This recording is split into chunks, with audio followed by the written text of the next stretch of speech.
tardes.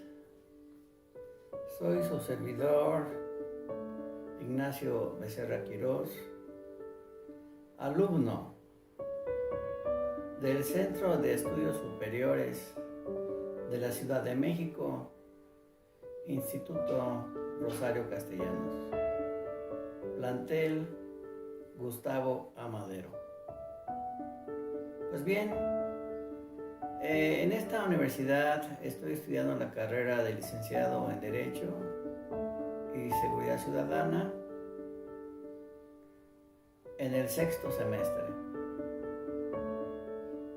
Y en razón de la misma, estoy cursando la materia de Pensamiento Complejo y Seguridad Ciudadana, cuyo titular es el maestro Armando Ramírez Hernández. En este caso, con razón de la materia, estamos estudiando los 7 saberes de conocimiento de Edgar Morin. Y en razón de la misma, nos toca hablar, en este caso, de lo que es la ética del género humano. Esto es conforme a la currícula de la materia propia. La ética del género humano comprende los siguientes puntos: enseñar la democracia y complejidad, la dialógica democrática, el futuro de la democracia, enseñar la ciudadanía terrestre y la humanidad como destino planetario. Pues bien, estos puntos son los que a continuación desarrollará su servidor. La ética del género humano. La concepción compleja del género humano implica la tríada individuo, sociedad, especie. Los individuos son más de un proceso reproductor de la especie humana. Las interacciones de los individuos producen la sociedad.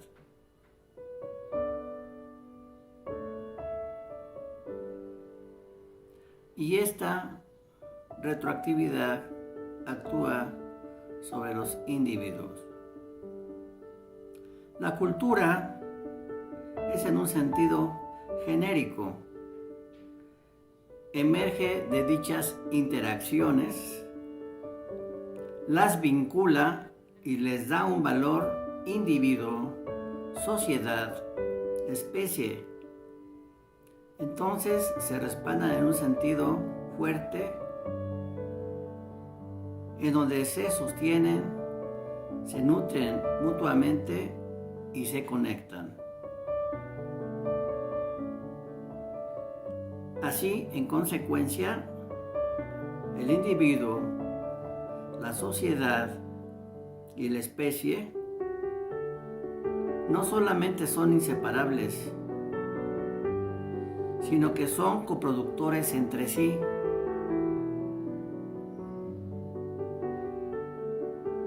Cada uno de estos términos es a la vez medio y fin de los demás.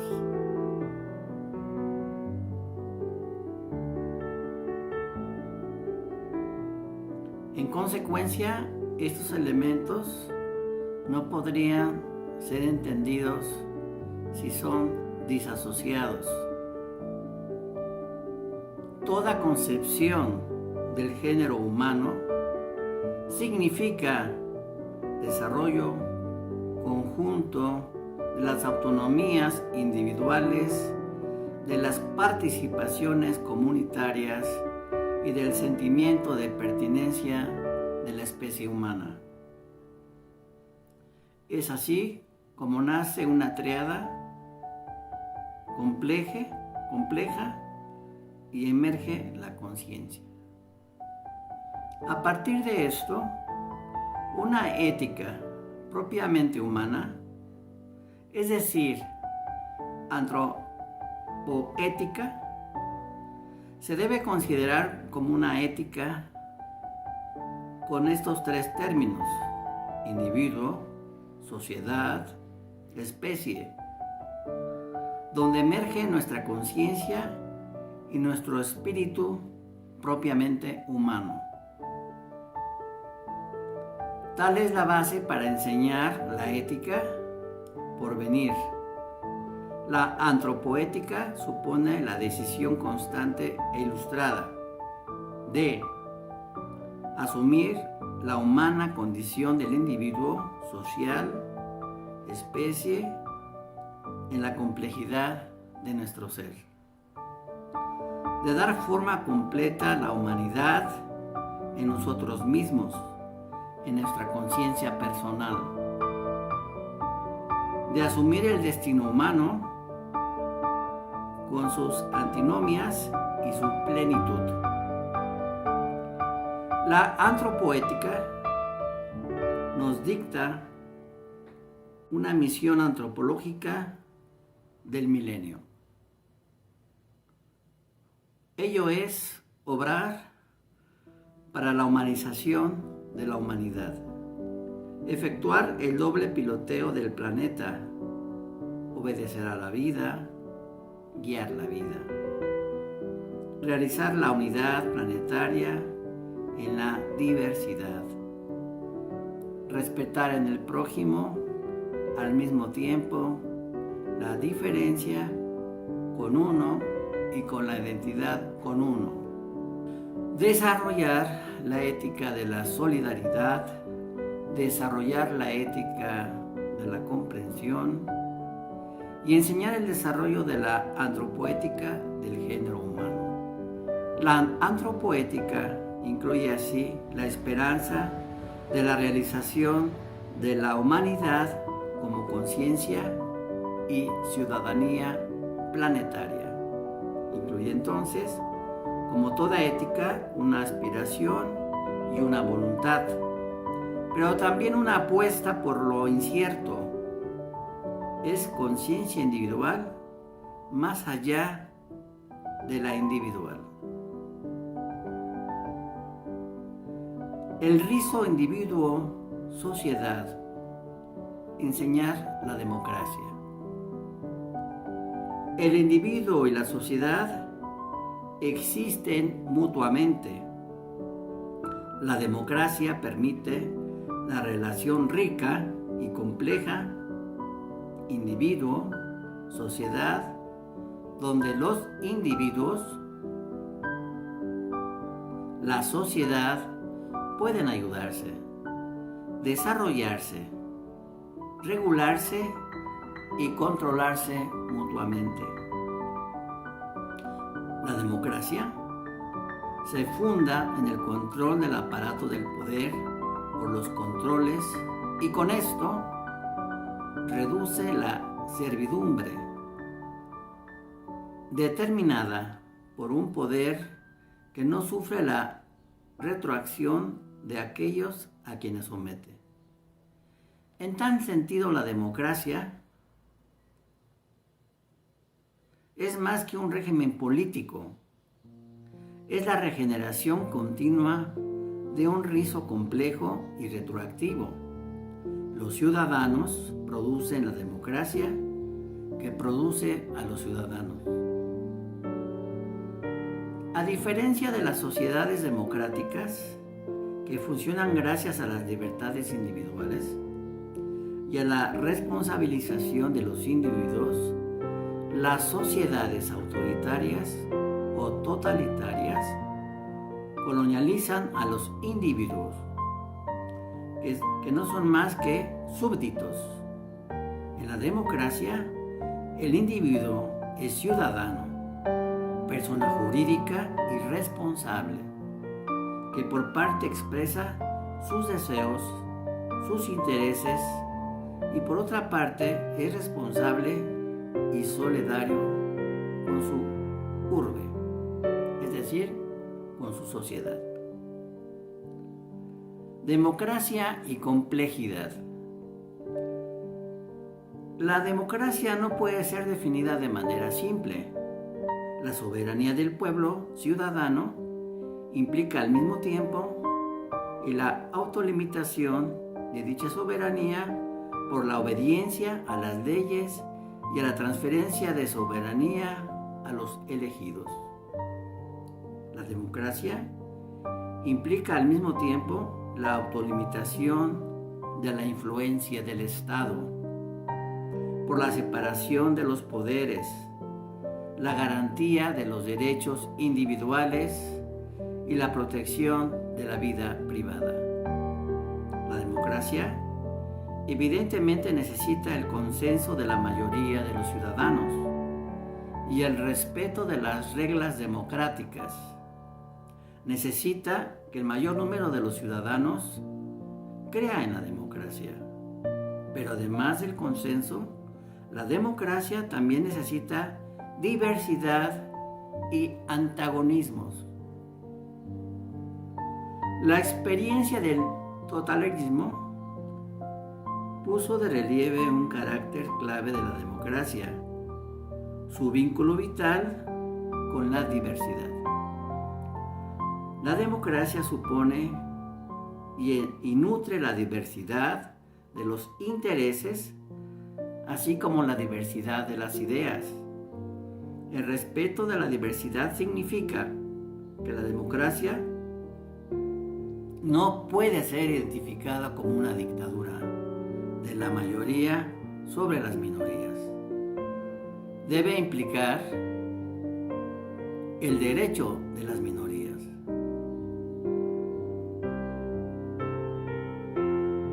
Y de los contestatarios a la existencia y a la difusión de sus posturas, y debe permitir la expresión de las ideas heréticas y desviantes. Del mismo modo que es necesario proteger la diversidad de las especies para salvaguardar la biosfera, es necesario proteger la de los ideales y las opiniones, así como la diversidad de las fuentes de información y de los medios de información, la prensa, los medios de comunicación, para salvaguardar la vida democrática. En consecuencia, la democracia necesita al mismo tiempo conflictos de ideas y de opiniones, le den su vitabilidad y su productividad, pero la vitalidad y la productividad de los conflictos no pueden florecer más que la obediencia de la regla democrática que regula los antagonismos, reemplazando las batallas físicas por batallas de ideas, que asimismo determinan por intermedio de debates y de elecciones el vencedor provisional de las ideas en conflicto, el cual tiene en cambio la responsabilidad de dar cuenta de la aplicación de sus ideas.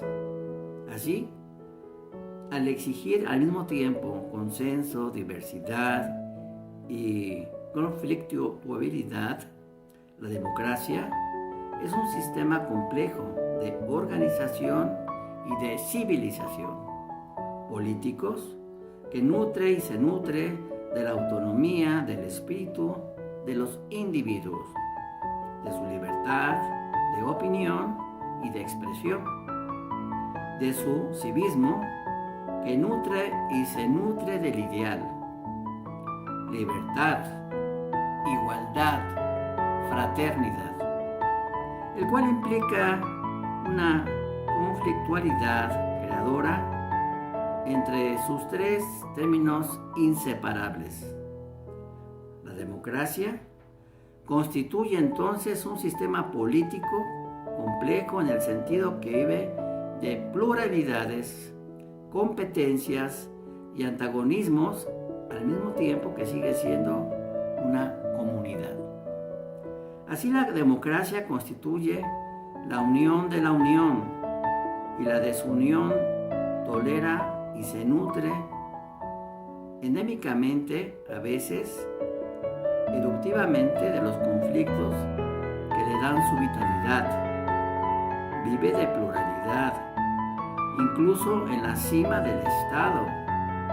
División de los poderes, poder ejecutivo, poder legislativo, poder judicial. Y debe mantener esa pluralidad para mantenerse a sí misma.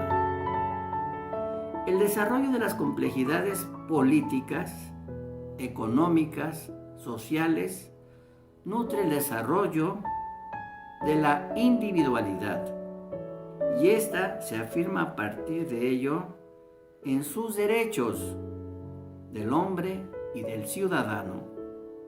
Adquiere con ello libertades existenciales, elección, autonomía del cónyuge, de la residencia y del uso del tiempo libre.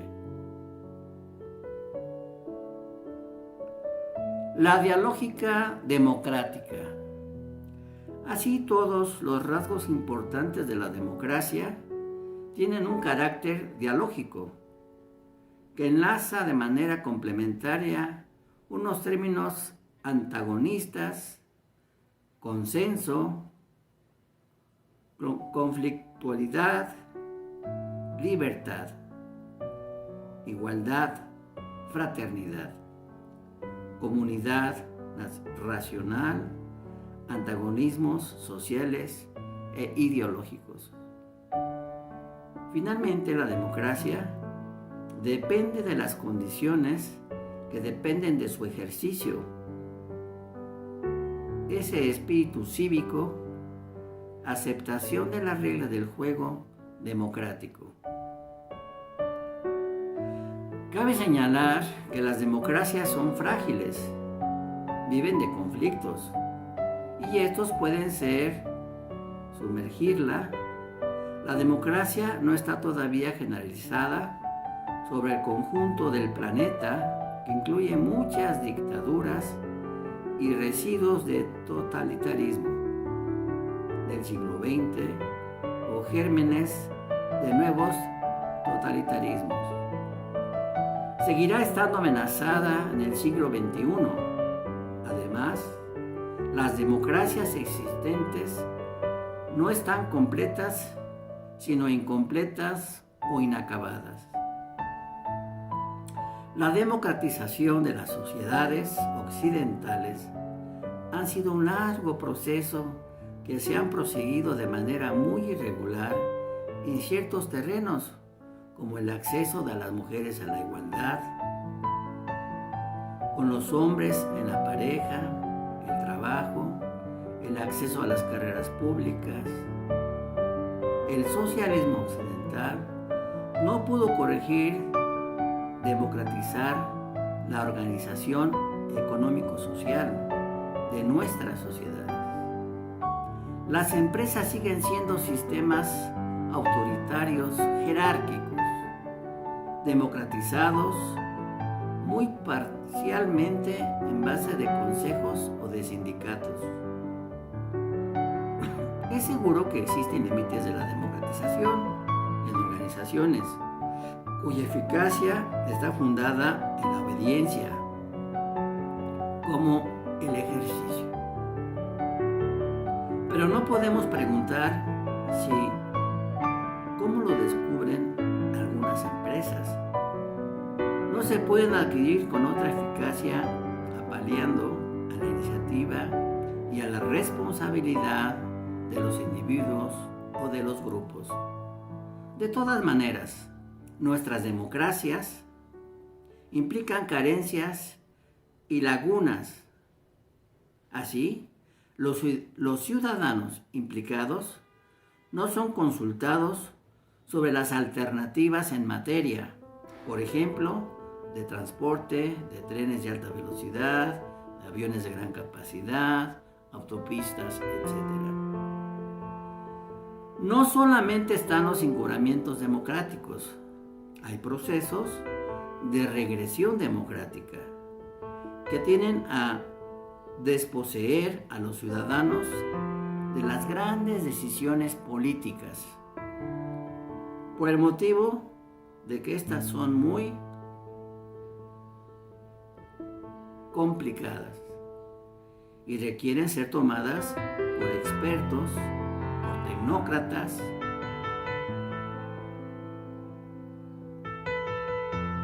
en razón de sus competencias, a amenazar su diversidad o a degradar el civilismo.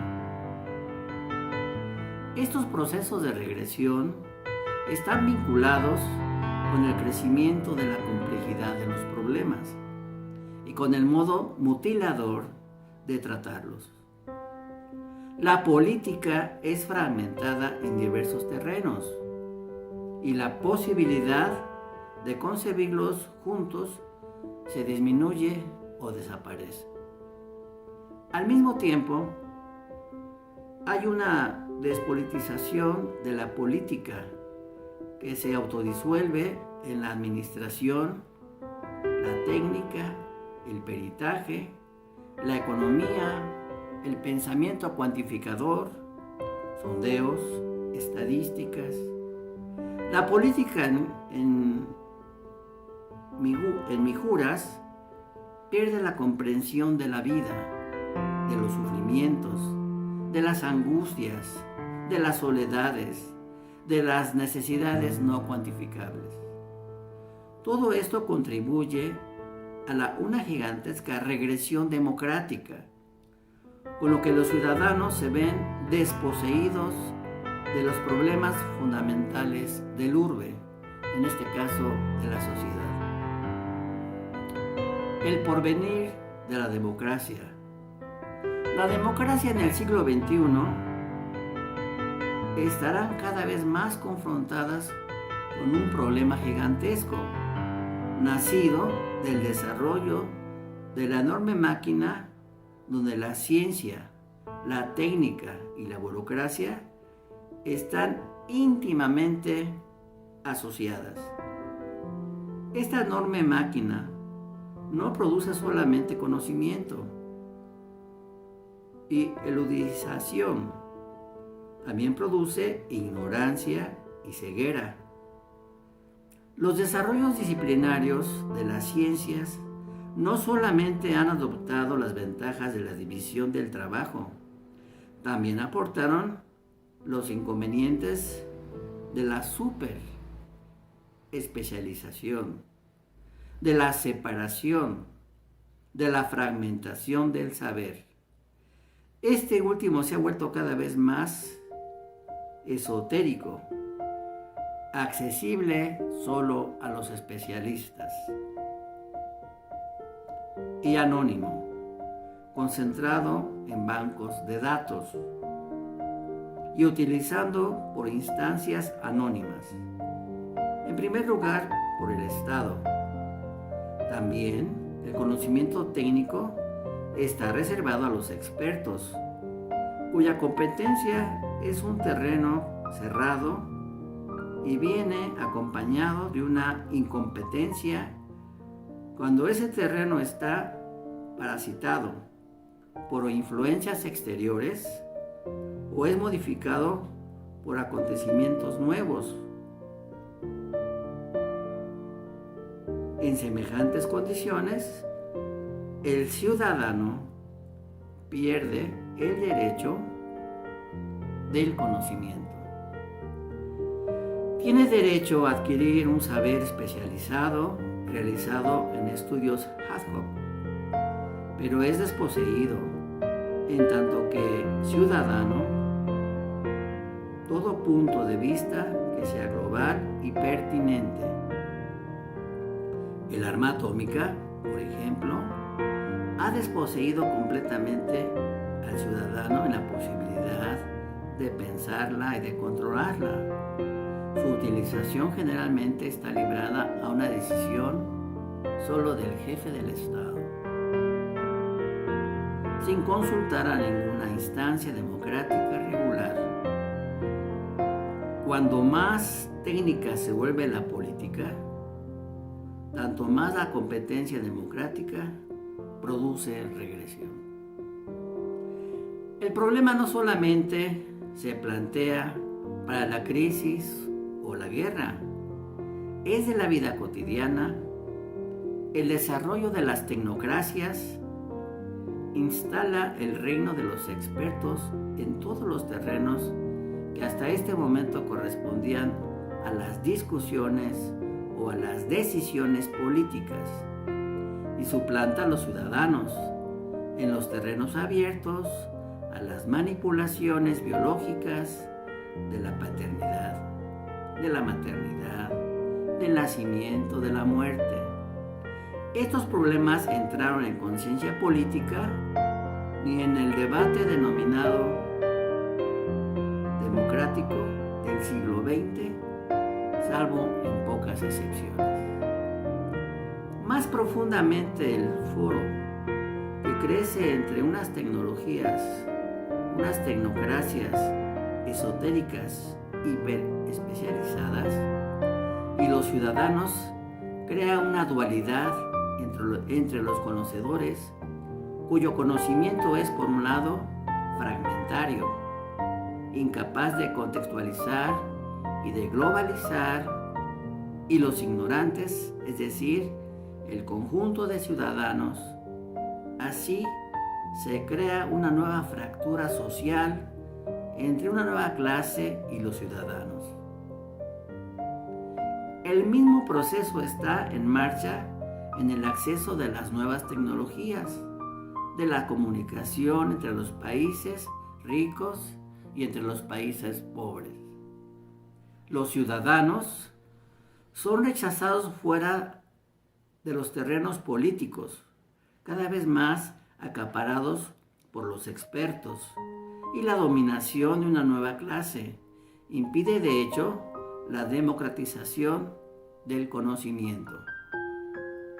En semejantes condiciones, la reducción de lo político a lo técnico y a lo económico, la reducción de lo económico al crecimiento, la pérdida de los puntos de referencia y de los horizontes producen el debilitamiento del civismo, la huida y el refugio de la vida privada, la alternancia entre la apatía y las rebeliones violentas, y así a pesar del mantenimiento de las instituciones democráticas, la vida democrática languidece.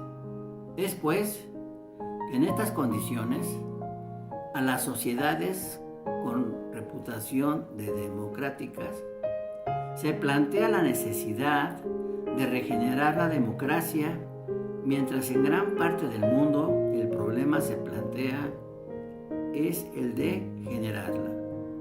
Las necesidades planetarias nos exigen que engendremos más una nueva posibilidad democrática a su escala. La regeneración democrática supone la regeneración del civismo, y la regeneración del civismo supone la regeneración de la solidaridad y de la responsabilidad, es decir, el desarrollo de la antropoética. El rizo individuo-especie. Enseñar la ciudadanía terrestre. El individuo ético, del individuo con la especie humana, ha sido afirmado desde las civilizaciones de la antigüedad. Es el autor latino Terencio. Por supuesto, se trataría de una democracia limitada, en el sentido de que un profesor no podría ser elegido por sus alumnos, que una nueva necesaria autodisciplinaria colectiva no podría eliminar una disciplina impuesta, en el sentido también de que la desigualdad del principio entre los que saben y los que aprenden no podría ser abolida. Sin embargo, y en todas maneras, la autonomía adquirida por la clase de edad adolescente lo requiere. La autoridad no podría ser incondicional y se podría instaurar reglas de cuestionamiento o de las decisiones juzgadas arbitrarias, particularmente con la institución de un consejo de clase elegido por los alumnos e incluso con instancias de arbitraje exteriores.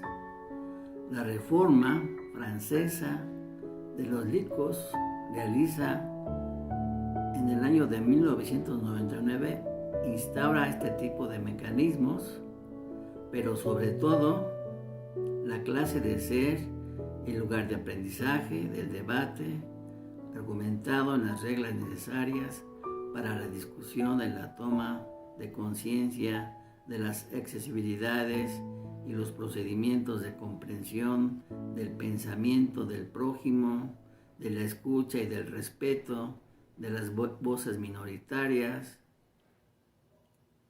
y desviantes.